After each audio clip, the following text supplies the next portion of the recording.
Assalamu alaikum warahmatullahi wabarakatuh. My name is Rizia Nisar. I'm your Islamic instructor from tutorial.pk. उम्मीद करती हूँ आप सब सेहत और ईमान की सलामती के साथ हशाश बशाश हैं।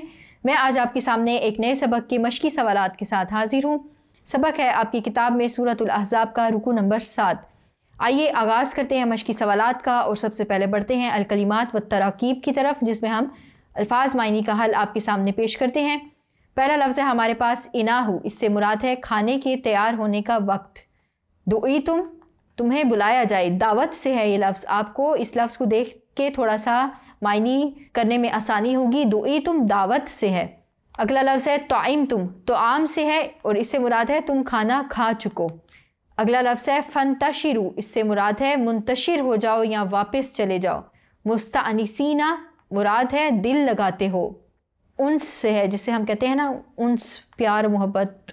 युज़ी, इससे मुराद है इज़ा देना, तकलीफ़ देना, तो मुराद हुआ वो तकलीफ़ देता है। यस्तहयी हया से है, वो हया करता है या वो शर्माता है।